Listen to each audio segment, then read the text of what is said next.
बिहार विधानसभा चुनाव में महागठबंधन के भीतर सीट शेयरिंग को लेकर सहमति नहीं बन पाई।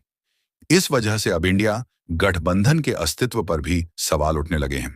बिहार विधानसभा चुनाव के लिए नामांकन दाखिल करने की समय सीमा खत्म होने के साथ ही बड़ी बड़ी राजनीतिक हस्तियों का अपनी पार्टी के उम्मीदवारों के लिए प्रचार करना भी शुरू हो गया है।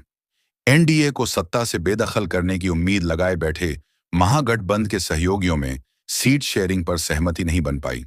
महागठबंधन की ओर से सीट शेयरिंग फॉर्मूले की औपचारिक घोषणा तो नहीं की गई, लेकिन नॉमिनेशन प्रक्रिया समाप्त होते ही चीजें साफ हो गईं कि कौन कितनी सीटों पर चुनाव लड़ेगा। बिहार की कुल 243 विधानसभा सीटों पर महागठबंधन की तरफ से 254 उम्मीदवार चुनावी मैदान में हैं। 11 सीटों पर महागठबंधन की तरफ से दो उम्मीदवार ताल ठोक रहे हैं। वैशाली, लालगंज, कहलगांव, राजापाकर और रोसड़ा ऐसी विधानसभा सीट हैं जहां कांग्रेस और आरजेडी आमने सामने होंगे। वहीं बछवाड़ा सीट पर कांग्रेस उम्मीदवार का मुकाबला सीपीआई प्रत्याशी से होगा। ऐसे में महागठबंधन के कार्यकर्ताओं के लिए असमंजस की स्थिति बन चुकी है, जिसका फायदा एनडीए को हो सकता है। राहुल गांधी वोट अधिकार यात्रा के दौरान महागठबंधन के नेताओं में जो उत्साह देखा जा रहा था, अब वो कम हो गई है। हालत ये हो गई कि सीट बंटवारे को लेकर आरजेडी और कांग्रेस के नेताओं में बातचीत भी बंद है।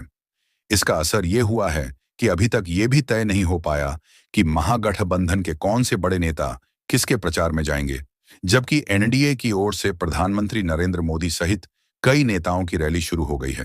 महागठबंधन की ओर से आरजेडी सबसे ज्यादा 143 सीटों पर उम्मीदवार उतारे हैं, तो कांग्रेस के 61 प्रत्याशी मैदान में हैं। सीपीआई माले 20 सीटों पर, CPI 9 seat, CPM 4 seat, VIP 15 seat और आईपी गुप्ता की पार्टी 3 सीट पर चुनाव लड़ रही है। 1 सितंबर के बाद से राहुल गांधी और तेजस्वी यादव ने एक साथ प्रचार नहीं किया है। मल्लिकार्जुन खड़गे ने शुरुआत में रैली की थी, लेकिन अब वे भी दूरी बना चुके हैं।